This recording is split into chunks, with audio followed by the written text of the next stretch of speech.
ব্রহ্মপুত্রের পর এবার বরাকে প্রশাসনের বুলডোজার হাইলাকান্দির ঘরবোড়া রিজার্ভ ফরেস্টে উচ্ছেদ অভিযান। দামচড়ায় সংরক্ষিত বনাঞ্চলে দীর্ঘদিন ধরে জবরদখলের অভিযোগ। প্রায় 2800 বিঘা সংরক্ষিত বনাঞ্চল দখলমুক্ত করতে উচ্ছেদ। এলাকায় 520টি পরিবারকে উচ্ছেদ। আজ উচ্ছেদ অভিযানের প্রথম দিন। এলাকায় 5, 6 এবং 7 নম্বর সেক্টরে প্রথম পর্যায়ে অভিযান। পরিবেশ স্বাভাবিক রাখতে এলাকায় জারি বিএনএস 163 ধারা। একেবারে সেই ছবি রেখেছি আপনাদের সামনে। ব্রহ্মপুত্রের পর এবার বরাকেও প্রশাসনের বুলডোজার। 520টি পরিবারকে উচ্ছেদের নোটিশ। অভিযান চলবে প্রায় 2800 বিঘা জমিতে।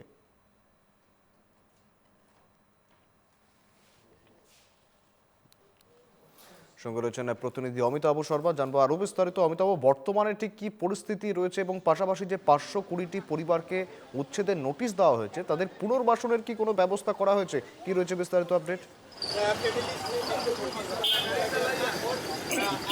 সুবিধু দেখো, হাইলাকান্দি জেলায় যে গারমুড়া বনাঞ্চলের অধীনে দামচড়া অঞ্চল রয়েছে, সেই অঞ্চলে ইতিমধ্যে দু এক মাস আগে 522টি পরিবারকে নোটিশ দেওয়া হয়েছিল উচ্ছেদের জন্য। এবং দেখা গেছে এই উচ্ছেদের দিনের আগেই ওরা প্রায় 450টি পরিবার এই জায়গা ছেড়ে চলে গেছে। বাকি যেগুলি রয়েছে আজকের দিনে অল্প পরে এখানে উচ্ছেদ আরম্ভ হবে, প্রশাসনের বুলডোজার শুরু হবে। এবং দেখা গেছে যেগুলি অঞ্চল রয়েছে, মানে 2800 বিঘা অঞ্চল, কমপ্লিট 60টা সেক্টর রয়েছে। 60টা সেক্টরের মধ্যে 3টি সেক্টর, যেটা 5, 6, 7, সেই সেক্টরগুলিতে আজকে এখানে উচ্ছেদ শুরু হবে। এবং ইতিমধ্যে প্রায় 150টি বুলডোজার এখানে উপস্থিত রয়েছে দামচড়া অঞ্চলে। এবং এই আমি দেখানোর চেষ্টা করব, আমার সামনেই রয়েছে যেখানে রয়েছি সেই অঞ্চলটি হচ্ছে গারমুড়া বাজার। এবং গারমুড়া বাজার থেকে প্রায় 5 কিলোমিটার ভিতরে রয়েছে দামচড়া অঞ্চল। এবং পুলিশ প্রশাসন এই জায়গাতে আমাদেরকে আটকে দিয়েছে এবং বলা হয়েছে পরবর্তীতে আমাদেরকে 5-6 জন করে সাংবাদিককে ওই ঘটনাস্থলে নিয়ে যাবে। এবং এই দামচড়া অঞ্চলে যেটা উচ্ছেদ হচ্ছে সেই আগামীতে আমাদের দর্শকদের সেই দৃশ্যগুলি আমরা দেখাতে পারবো। আমি আরও দেখানোর চেষ্টা করব, এখানে পুলিশ মোতায়েন করা রয়েছে সকাল থেকে। যেহেতু হাইলাকান্দি জেলাতে বিএনএস 163 দ্বারা চলছে এখানে, তার জন্য একদম নিরাপত্তা বাহিনী মোতায়েন করা হয়েছে এখানে। এই অঞ্চল দিয়ে কাউকে ঢুকতে দেওয়া হচ্ছে না। রীতিমতো এখানে সব কিছু চেক করে ভিতরে পাঠানো হচ্ছে। বলতে গেলে শুভেন্দু, তোমার যেটা প্রশ্ন রয়েছে, এখান পর্যন্ত তারা অন্য জায়গায় তাদের কীভাবে রাখা হবে সেইভাবে কোনো ধরনের কোনো নির্দেশ আমাদের কাছে আসেনি। বলা তথ্য অনুযায়ী প্রায় 522টি পরিবারের মধ্যে 450টি পরিবার এখানে ইতিমধ্যে এখান থেকে চলে গেছেন। এবং বাকি যেগুলি পরিবার রয়েছেন সেই পরিবারগুলি আজকে, বা যেগুলি বিল্ডিং বাড়ি রয়েছে সেই বিল্ডিং বাড়ি আজকে উচ্ছেদিত করা হবে। আমার সঙ্গে একজন স্থানীয় সাংবাদিক রয়েছে, ওনার কাছ থেকে জানতে চাইবো যে দামচড়া অঞ্চলে আজকে উচ্ছেদিত শুরু হয়েছে। হ্যাঁ, আজকে উচ্ছেদ শুরু হয়েছে। আজ টোটাল এখানে 522টি পরিবারকে উচ্ছেদ করা হচ্ছে প্রশাসনের তরফে, সম্পূর্ণ জেলা প্রশাসন বা বন বিভাগের তরফে। এটা তো অ্যাকচুয়ালি সংরক্ষিত বনাঞ্চল এলাকা, তাই বন বিভাগের সহযোগিতা আছে, জেলা প্রশাসন সম্পূর্ণ ব্যবস্থা করেছে।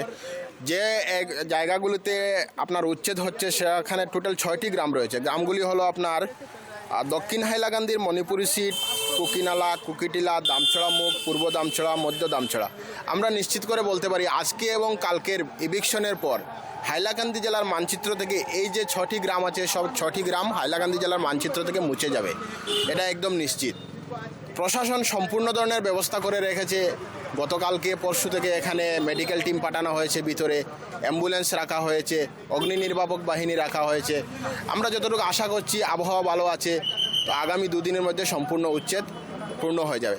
এর মধ্যে সবচেয়ে বড় কথা হলো এখানে টোটাল 150টি জেসিবি রাখা হয়েছে, অর্থাৎ বুলডোজার রাখা হয়েছে অবৈধ বসবাসকারীদের ঘরবাড়ি ঘুরিয়ে দেওয়ার জন্য। ধন্যবাদ জানাচ্ছি।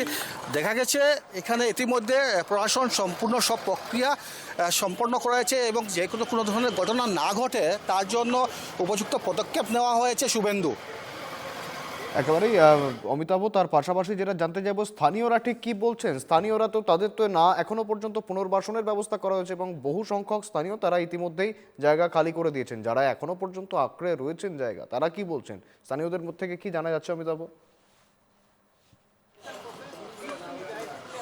হ্যাঁ শুভেন্দু, আমরা নিশ্চয়ই ডাইরেক্ট স্থানীয় সাংবাদিক রয়েছেন ওনার কাছ থেকে জানতে চাইবো যেহেতু পুনর্বাসনের কোনো ব্যবস্থা রয়েছে কি? না, আমরা যতটুকু জেনেছি এখন পর্যন্ত ওদেরকে কোনো পুনর্বাসনের ব্যবস্থা করে দেওয়া হয়নি। তবে মানবিক খাতিরে এখানের যে হাইলাকান্দি জেলা পরিষদের যিনি চেয়ারম্যান রয়েছেন ওনার প্রতিনিধি মান্না খান এবং কাটলিছড়ার বিধায়ক সুজামুদ্দিন কালকে একটি বক্তব্য দিয়েছেন যে ওনারা ওদেরকে আপাতত থাকার জন্য কিছু ব্যবস্থা করে দেবেন। সরকারি তরফে কোনো পুনর্বাসনের এখনো ব্যবস্থা করা হয়নি আমরা বেশ, যতটুকু জেনেছি। বেশ যেগুলি অনেক পরিবার অনেক অনেক রয়েছে, ধন্যবাদ তোমায় অমিতাভ। আমার সঙ্গে ছিলেন প্রতিনিধি অমিতাভ শর্মা, যেমনটা জানাচ্ছিলেন যে এখনো পর্যন্ত কিন্তু পুনর্বাসনের কোনো ব্যবস্থা হয়নি এবং ইতিমধ্যেই এলাকায় 163 ধারা জারি রয়েছে, একাধিক বুলডোজার মোতায়েন করা রয়েছে এবং আর কিছুক্ষণের মধ্যেই শুরু হবে সেই উচ্ছেদ অভিযান।